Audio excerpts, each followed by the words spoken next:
Olá, eu sou a professora Maria Tereza, sou advogada, tenho mestrado e pós-graduação em Direito e nós vamos aprender como é que se faz venda para o governo.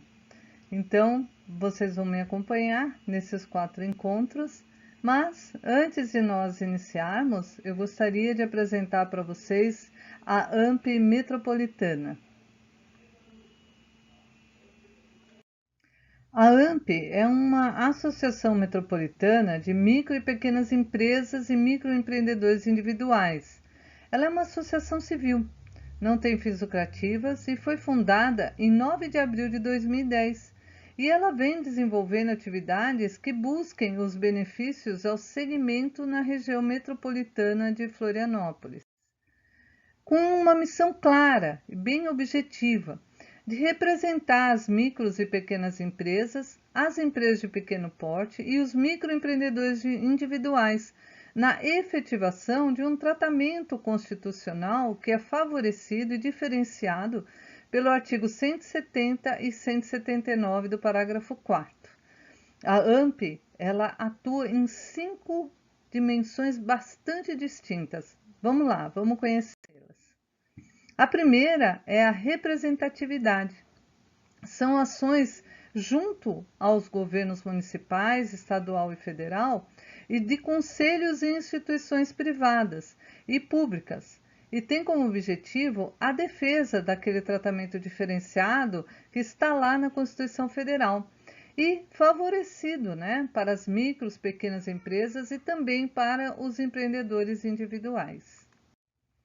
O relacionamento é o seu segundo pilar, que tem aí o objetivo de auxiliar os empreendedores na geração de relacionamento e negócios, através da união de interesses comuns na elaboração e criação de núcleos setoriais, associações e cooperativas para o desenvolvimento de suas empresas por meio do estímulo e promoção do associativismo, como mecanismo indispensável para a garantia dos seus resultados. E benefícios. A AMP tem esse pilar para que possa ofertar os benefícios como produtos e serviços, para auxiliar os associados na gestão das suas empresas. E também tem o pilar gestão. Esse pilar, ele procura uma qualificação constante das equipes do atendimento para que possa proporcionar uma gestão eficiente. E capacitação. Esse pilar ele tem o objetivo de ofertar capacitação presencial bem como online para empreendedores e colaboradores das empresas de micro e pequeno porte e empreendedores individuais em seus aspectos tecnológicos, gerenciais e também de recursos humanos. É realizado diversos eventos, treinamentos, seminários e workshops, sempre objetivando capacitar os associados, bem como a sociedade em geral. Ainda a capacitação, ela quer promover o acesso ao mercado e capacitar a sua classe empresarial, das micros e pequenas empresas, bem como dos microempreendedores individuais. Veja que a representatividade é muito forte. 99% do setor econômico da região e 75% de toda a mão de obra empregada. E é um dos segmentos mais importantes no cenário nacional. A AMP Metropolitana, o SENAC e a Sicob, eles vão realizar todas as quintas-feiras, às 19 horas, o programa Aprenda a Vender para o Governo. Então, agora que nós já vimos, como a AMP ela vem fazendo um trabalho fundamental para os seus associados, nós vamos estar fazendo essa programação agora. Vão ser 4 encontros e será apresentada uma noção básica a respeito dos processos licitatórios, para que você possa iniciar ou ampliar, a atuação da sua empresa neste mercado, que você vai ver que é um mercado muito grande, É um novo nicho, que você pode aí estar vendendo, que são essas vendas para o governo. Como que vai ser a nossa programação, né? O que que a gente vai estar trabalhando? Então, como eu já disse, nossos encontros serão às quintas-feiras, às 19 horas. Esse é o nosso primeiro encontro, que vamos tratar sobre a legislação da licitação, bem como a nova lei e as principais alterações, que foram muitas, né? Nós estamos aí com a lei nova, que foi sancionada agora dia 1º de abril de 2021 pelo nosso presidente da República. Então vamos conhecer como é que ficou, né, assim, num cenário geral, porque é bem extensa essa lei, mas ficou muito bacana, vocês vão ver.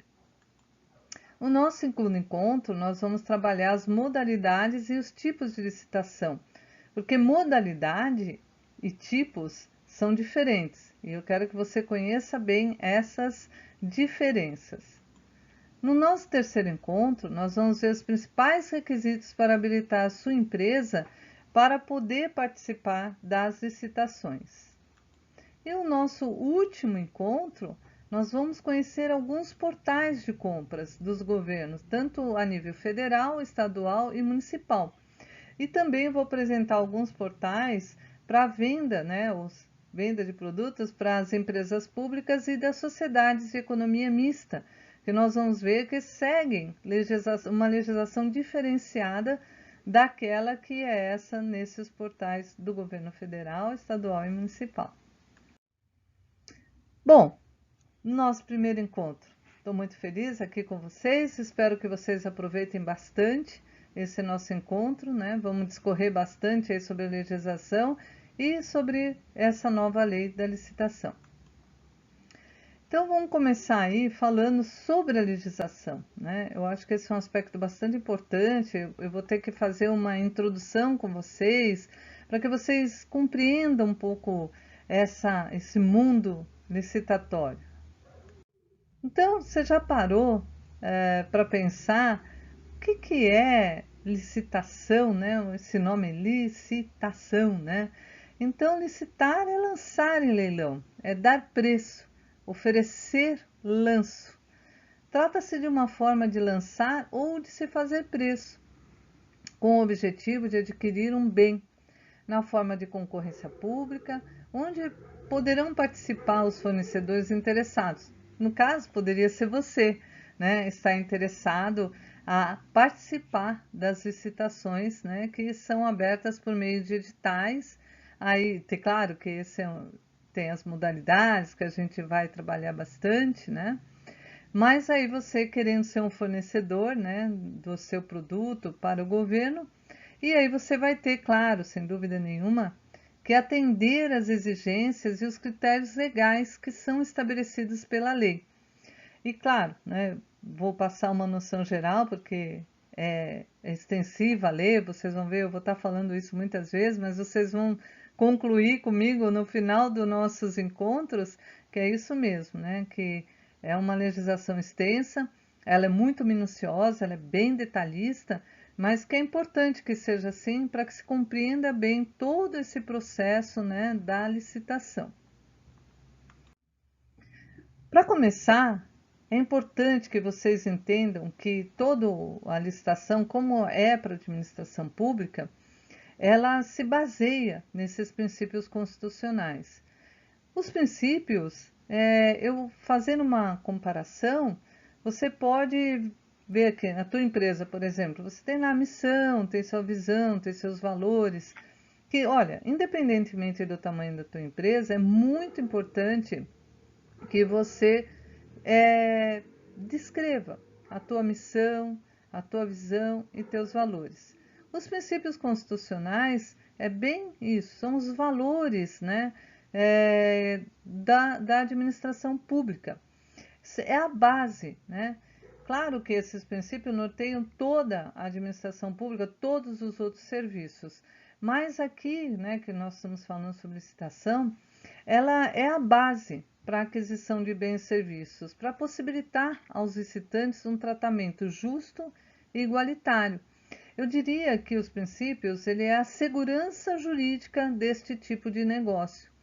Né? Se você se sentir, né, que de alguma forma você foi preterido no processo licitatório, Então é possível, né, entrar com um processo, né, contra aquele certame e dizendo que houve aí uma infração ou alguma coisa que no que diz respeito aos princípios, né, que não foram dados os devidos segmentos legais.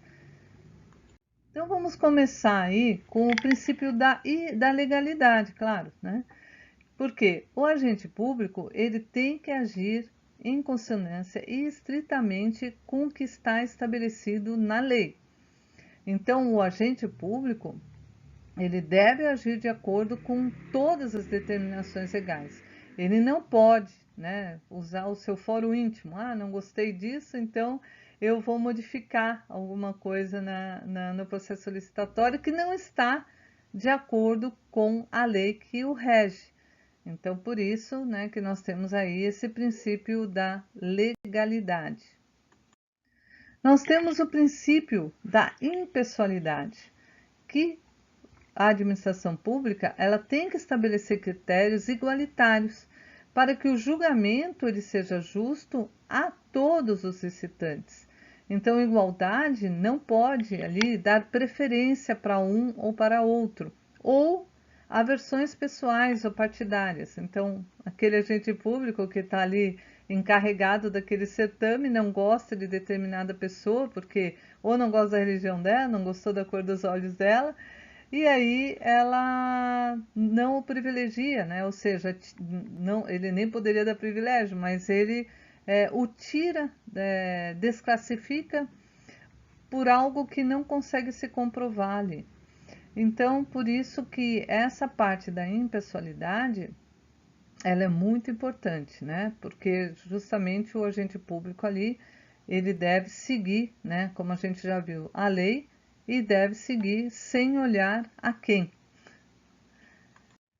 Nós temos também aí o princípio da moralidade e da probidade administrativa.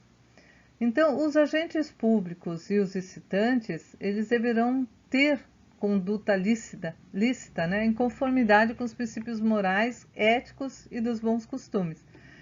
Puxa, mas será que tem que dizer que as pessoas têm que ser lícitas, têm que agir com bons costumes, têm que ser ético? Parece assim óbvio, né? Mas o óbvio deve ser dito e deve estar descrito, justamente para que não tenha nenhuma dúvida de que deve ser utilizado todos os princípios éticos, deve ter transparência, né? Tem que seguir os bons costumes. Outro seria o princípio da publicidade. Então, a administração pública, ela tem que propiciar, durante o processo licitatório, fácil acesso às informações e deixando claro todas as fases do processo licitatório. E tem que publicá-las, né? Porque quem está participando do certame, como no seu caso, vamos supor que você está lá nesse processo, você tem que estar acompanhando todas essas fases. Então, ele tem que estar, né, muito bem descrito e todas as fases transparentes, tem que estar lá num determinado local, né, tem que seguir isso muito bem. Temos o princípio da eficiência, né? O gestor público ele tem que gerir os processos licitatórios com efetividade, com economicidade, com transparência, moralidade, sempre visando cumprir as metas que foram estabelecidas. Veja que esses processos de licitação, essa questão da economicidade é justamente o governo conseguir comprar com o melhor preço, mas com qualidade e que consiga realmente cumprir as metas que foram estabelecidas por aquele certame. Princípio da igualdade, né? Claro, aquele tratamento igualitário a todos interessados em participar, porque é uma forma de garantir, né, a competição de todos que fazem parte, né, que estão fazendo parte do certame em todas as fases, né? Como a gente já disse, tem que não pode ter privilégios, né? Não pode preterir alguém, então todos têm direito de estar ali naquele certame, né? Todos aqueles que fizeram sua inscrição, né, que estão competindo de igual para igual.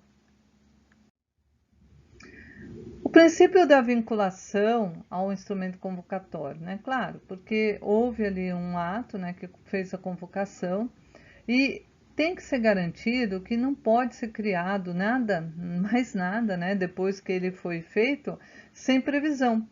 Isso obriga a administração pública a seguir muito aquele instrumento. Ele não pode desvirtuar aquilo que foi descrito, ele deve seguir exatamente o que está escrito. Isso que é um princípio, né, de vinculação, né, ou seja, aos atos que estão naquele instrumento.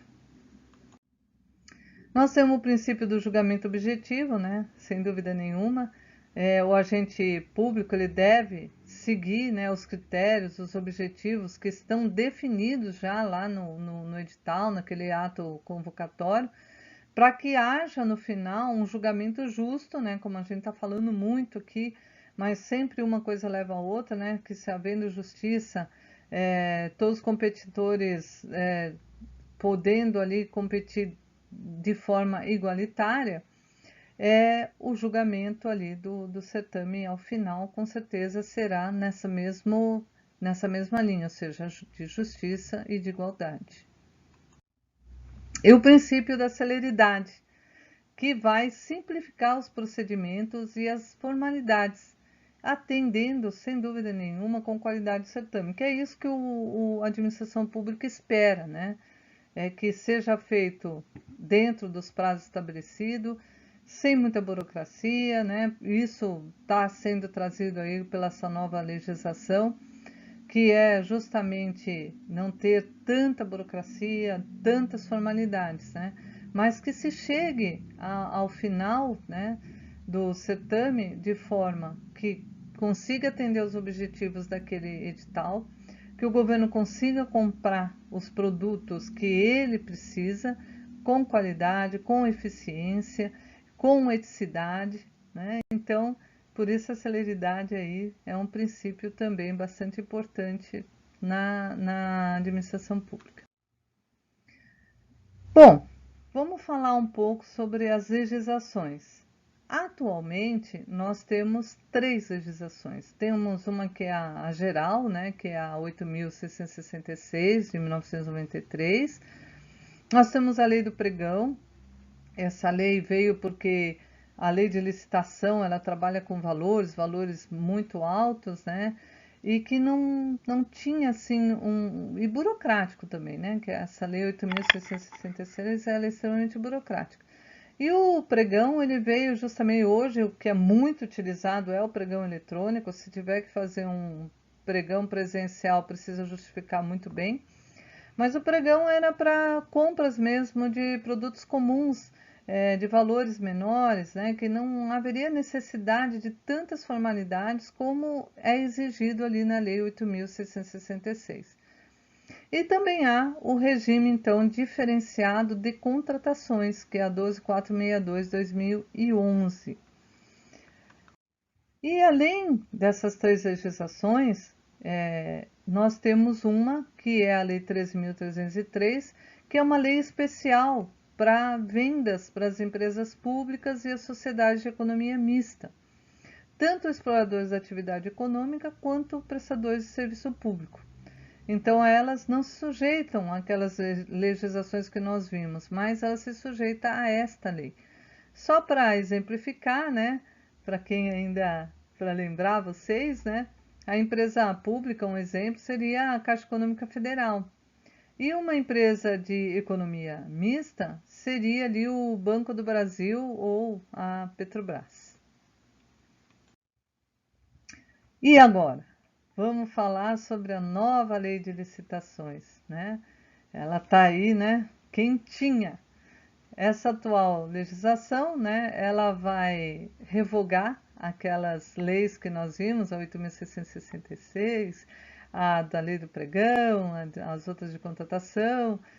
É uma lei que foi aí sancionada, então, pelo nosso atual presidente da República.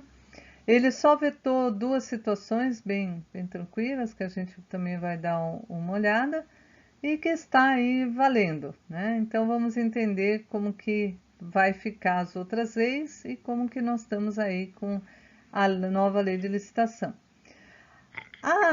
Deixei aí para vocês um link que vai direto nessa lei, ela está na íntegra, é bem legal que vocês leiam, né? Vocês vão ver, como eu já falei, ela é bem extensa, mas é bem interessante que pelo menos vocês deem aí uma olhada nela, que ela está bem redigida, não tem muitos jargões jurídicos, bem tranquilo aí da gente poder segui-la.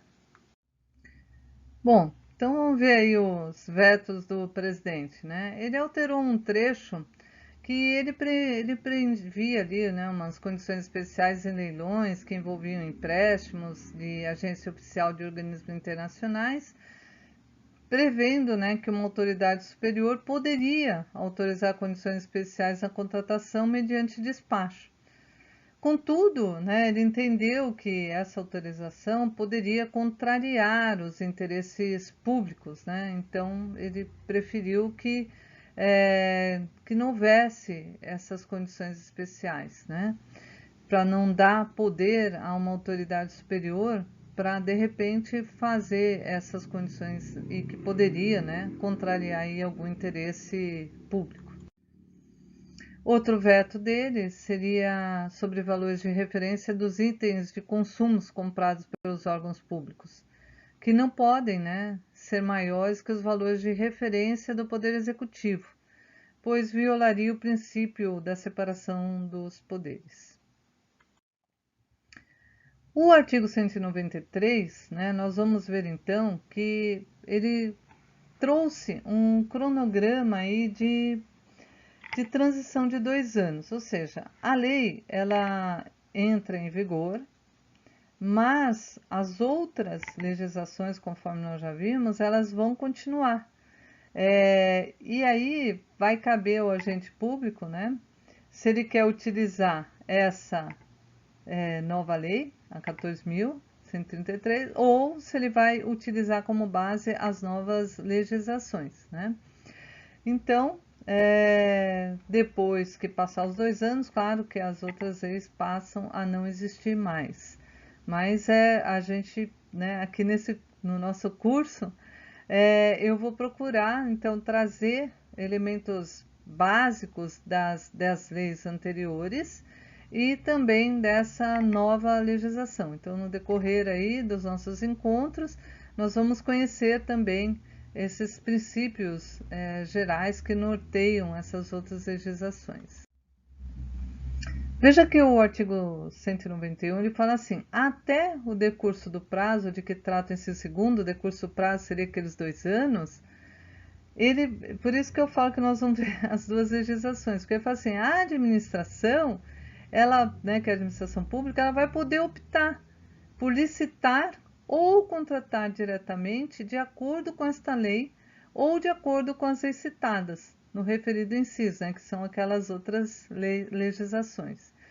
E a opção escolhida deverá ser indicada expressamente no edital ou no aviso ou instrumento de contratação direta.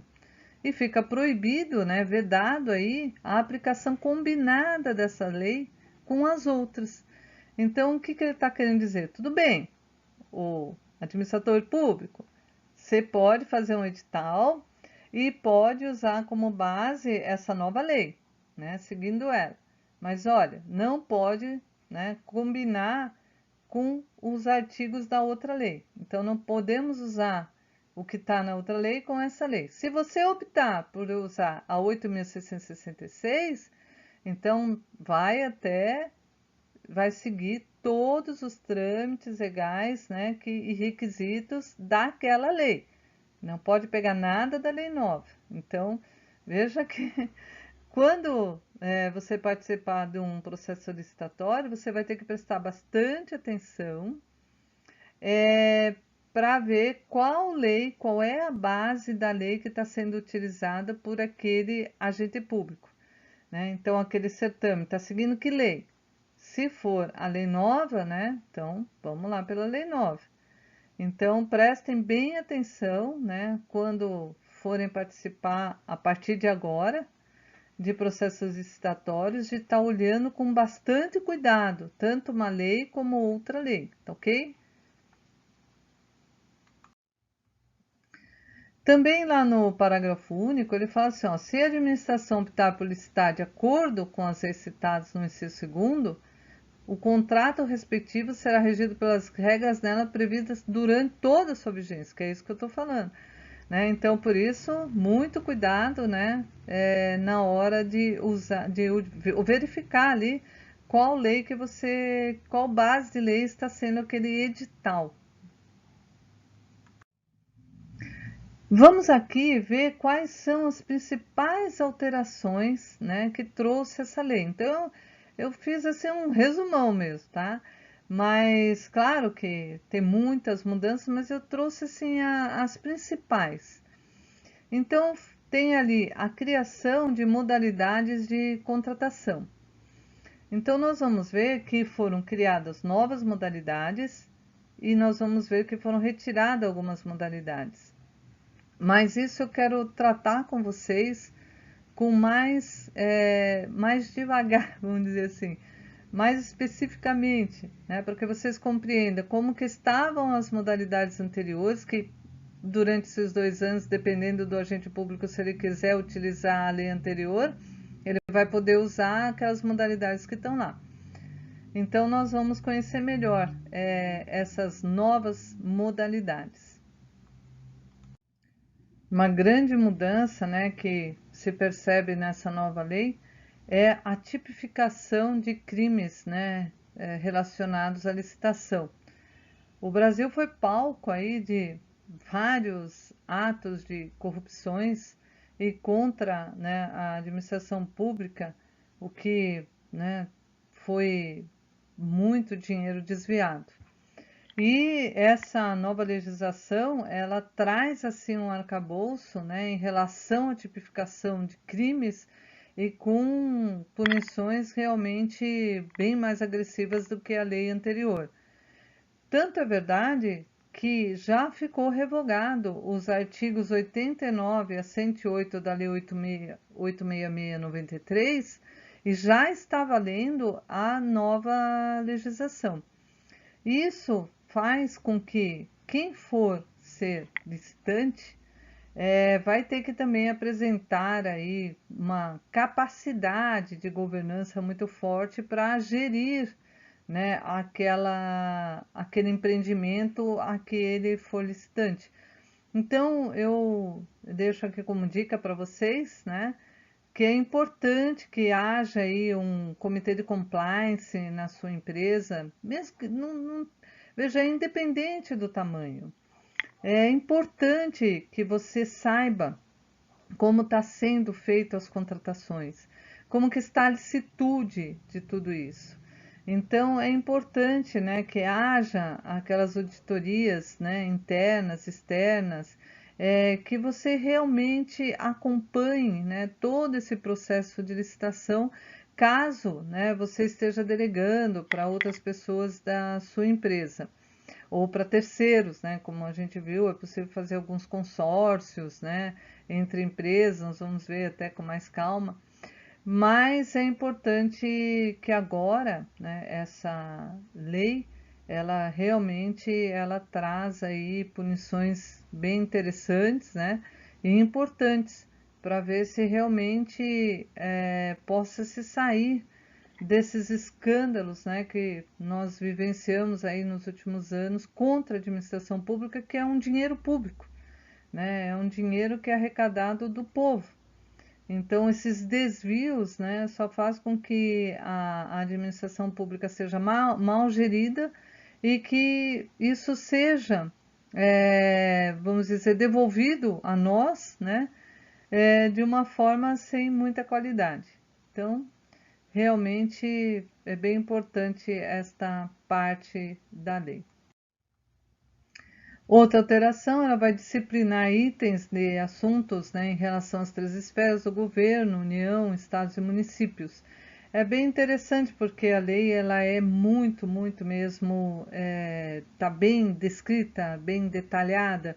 e aí ela faz os assuntos, né? Faz toda uma divisão entre os entes federativos. O seguro-garantia nas licitações, né? O que pode aí, né? Com certeza vai contribuir para a redução de obras inacabadas. Quando obras muito grandes que envolvem valores muito altos, né? É importante então que haja esse seguro-garantia, seguro-fiança, né? Seja o que vai estar ali no edital. E que vai ser importante, né? Justamente para que a obra, né? Porque muitas vezes a gente vê muitas obras que não acabaram, por quê? Porque aquela pessoa, né? Aquele licitante que pegou aquela obra para ser realizada, chegou na metade, ele não tem mais dinheiro para continuá-la. E aí, né, má gestão, má administração, então agora com seguro garantia vamos dizer que é uma segurança aí para que haja o término desta obra.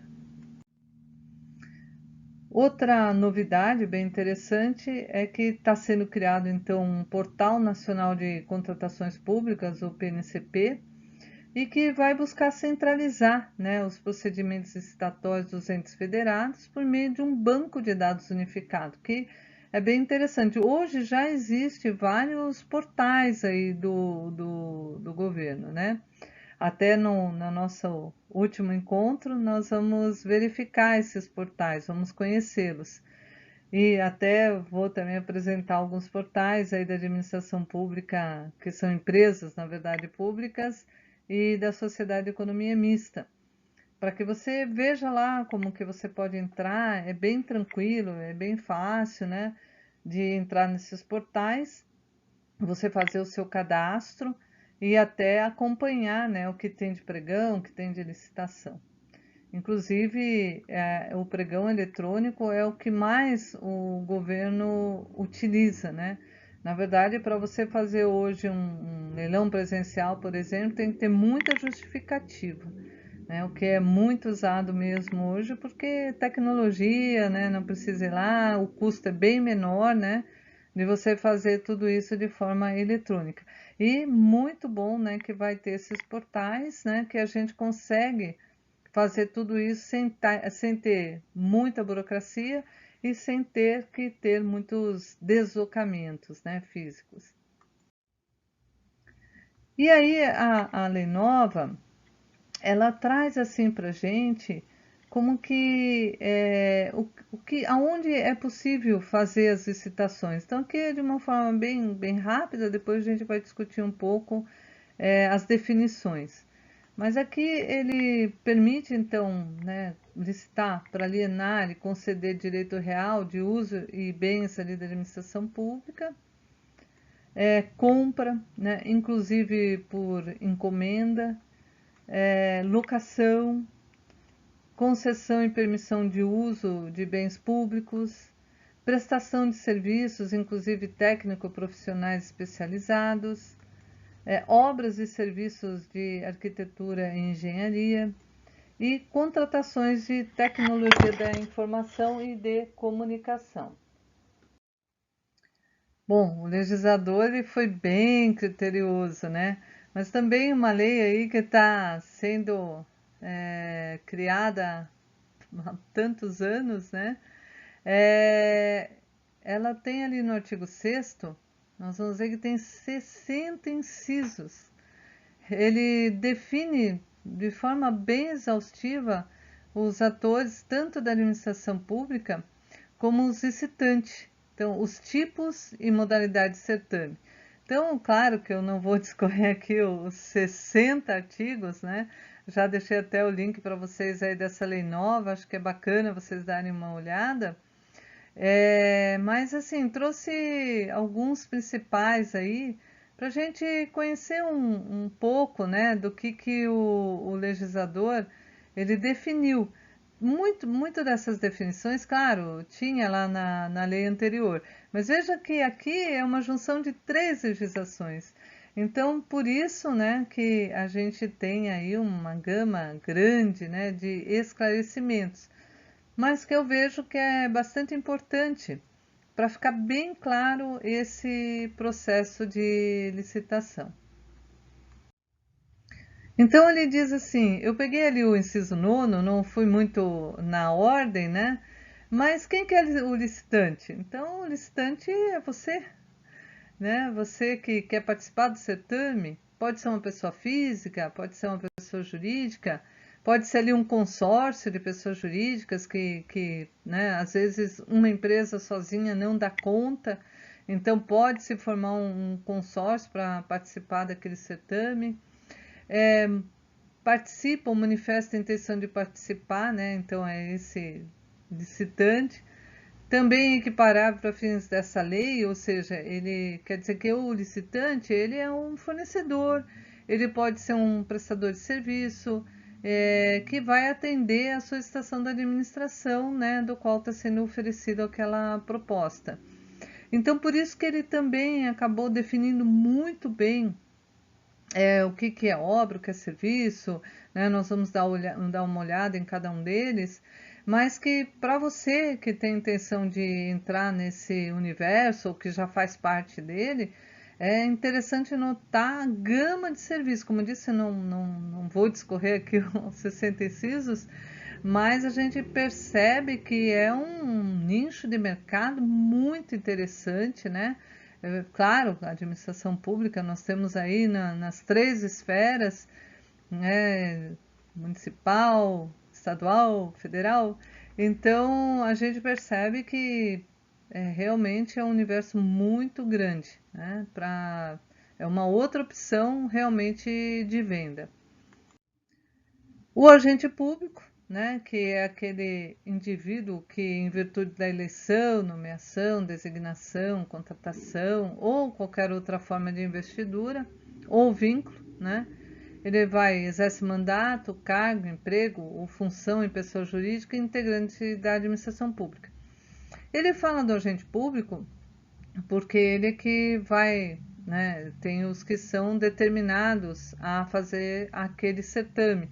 É o que fica ali fazendo toda a parte burocrática, todos os formalismos técnicos que exige, né, todo o processo de licitação. E temos a autoridade, né, que também é um agente público, só que a esse agente público vai caber todo um processo, um poder de decisão. Veja que ali, quando a gente viu o veto do presidente, um deles foi justamente tirar, né, tanta autoridade, vamos dizer assim, tanta autonomia, né, para esse agente público, né, para ficar fazendo algumas mudanças ali. Então, justamente, ele é uma autoridade, ele é empossado, vamos dizer assim, de uma autonomia bastante grande, né? Assim como e ele também é um agente público. Sempre dentro dos processos licitatórios, né, vai estar ali o agente público. O contratante, né? Então a gente percebe que todas as nomenclaturas, né, também versa sobre realmente um contrato, que é isso que é feito, né? Assim como se você fosse vender para uma empresa privada, que você está, na verdade, vendendo para uma empresa pública. Então, claro que essas denominações jurídicas, né, vão estar constando, porque você vai assinar um contrato para fazer essa prestação de serviço.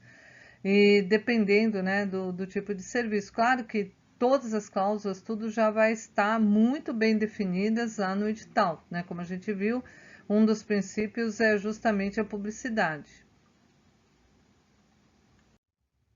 O contratado, né? Aí, claro, o contratado seria você que quer ser um licitante, um fornecedor, um prestador de serviço, que é uma pessoa física ou jurídica, ou consórcio de pessoas jurídicas, signatários, ou seja, que assinam, né, aquele contrato com a administração.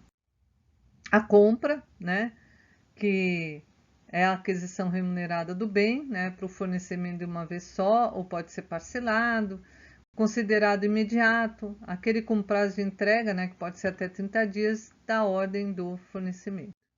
Serviço, né? Então aí ele fala que serviço é atividade ou conjunto de atividades destinadas a obter determinada utilidade intelectual ou material de interesse ali, então, da administração. Obra. Então, agora ele define o que seria a obra, né? Então, seria toda atividade estabelecida por força de lei, como privativa das profissões, né, de arquiteto e também do engenheiro, que implica intervenção no meio ambiente por meio de um conjunto harmônico de ações que agregadas formam tudo que inova o espaço físico da natureza ou acarreta alteração substancial das características originais de bem imóvel. Veja como ele foi rico, né, nos detalhes, porque ali ele está querendo dizer, olha, aquele terreno vazio, vai ser construída uma creche. Então, claro que vai precisar de profissionais privativos, como o engenheiro, como o arquiteto, e que de certa forma vai fazer uma mudança substancial, né? Porque aquele terreno vazio vai ser criado, então, uma escola, uma creche, um hospital, né, da administração pública. Bens ou serviços comuns, né? Aqueles cujos padrões de desempenho e qualidade podem ser objetivamente definidos pelo edital, por meio de especificações usuais de mercado. Então, esses bens e serviços comuns é o que estava lá na lei do pregão, né? Que agora está aqui nessa lei. Então, a gente vê que foi consolidado, né, essas legislações, tudo numa única lei, que é muito bom, né? Porque a gente ficava olhando uma, olhando outra. Agora não, a gente vai ter uma única legislação. Salvo, né, que a gente tem os 2 anos de transição, lembre-se, tem que prestar atenção, né? Qual é, dentro do certame, a lei, a base legal, o fundamento legal para aquela licitação. Veja que ele fala em bens e serviços de uso comum e depois ele fala em bens e serviços especiais, né? Aqueles que, por sua alta heterogeneidade ou complexidade. Então, aqui a gente saiu daqueles bens e serviços comuns, que pode ser feito todo por pregão, e agora, né, porque ele até fala, ó, não pode ser descritos na forma do inciso 13, né, que é aquele que a gente acabou de ver ali, que é os serviços comuns. Então, aqui tem que ter uma justificativa prévia ali do contratante, né? Por que da complexidade? Porque aqui a gente vai ter que usar modalidades específicas para esse tipo de licitação. Serviços e fornecimentos contínuos, né? Serviços contratados e compras realizadas pela administração pública para manutenção da atividade administrativa decorrentes da necessidade permanentes ou prolongadas. Claro, pode ser ali, você contrata alguém para cuidar, por exemplo, do ar-condicionado, né? Então, é um fornecimento mais contínuo. E temos também contínuos, mas com um regime de dedicação exclusiva da mão de obra, né? Então, ele fala que, entre outros requisitos, é exigido que o empregado, aquele empregado contratado, tem que ficar à disposição nas dependências da contratante para a prestação daquele serviço. Esse contratado não pode compartilhar os recursos e materiais disponíveis de uma contratação, né, para a execução simultânea de outros contratos. O contratado, né, tem que possibilitar à administração pública a fiscalização para distribuição, controle e supervisão dos recursos humanos alocados nos seus contratos, que é comum até quando a gente faz contrato com a administração, com as empresas privadas, é claro que a gente tem essas exigências, né? A gente já sabe, porque, claro, né, quem está contratando quer qualidade, né? Por isso que você faz todo esse processo, né? Você quer eficiência, quer qualidade no serviço que você está ali contratando. Serviços não contínuos, né, ou contratados por escopo, né? Então, aqui vai impor ao contratado o dever de realizar a prestação de serviço específico por um período específico, também um período determinado. Mas, ali ele fala que se tiver que ter prorrogação, tem que ser justificado, claro, né? Porque já que tem um inciso anterior que diz que tem, né, os trabalhos que são contínuos, então aqui, se vai ter que ter prorrogação, precisa justificar. Então, empreendedores, Eu espero aí, né, ter contribuído com vocês nesse primeiro encontro. Eu sei que é bem teórico, né? Mas não tem como ser diferente. É legislação pura, né? Mas nos nossos próximos encontros a gente vai estar vendo outras situações mais práticas, mas hoje foi uma base para a gente compreender melhor essas legislações. E assim eu quero convidar você, né, também para assistir nas terças-feiras, sempre também às 19 horas, o programa Circuito AMP de gestão de micro e pequenas empresas. É bem importante todo esse processo de capacitação, porque ele fortalece a gestão do seu negócio. A gente sabe que quanto mais conhecimento, quanto mais capacitação técnica, melhor, né, é a gestão do nosso empreendimento. Nós precisamos ser organizados, né, precisamos compreender bem todo esse universo, né, legislação, eu sei que muita gente não gosta, mas não tem como ser diferente. A gente precisa ter conhecimento para a gente poder realmente entender, né, o que se espera. Não só estou falando da administração pública, mas também para quando a gente fornece, quando a gente vende, quando a gente fabrica, né? Nós precisamos compreender mesmo esse processo. A gente precisa ser bem profissionalizado. Não adianta querer falar assim, eu vou fazer, depois a gente vê o que dá. As coisas não podem ser muito assim. Mas fica aí o convite, eu acho bem importante, a AMP está aí fazendo esses circuitos, essas capacitações, para justamente, né, fazer com que você faça uma gestão bem legal do seu negócio. E eu também espero você aí, né, na próxima quinta-feira, né, para o nosso segundo encontro, que a gente vai estar aí, então, abordando todas essas modalidades de licitação. Você vai entender tanto as novas modalidades, né, como das leis anteriores. Então, eu conto com você, né, para o nosso próximo encontro na quinta-feira. Até mais.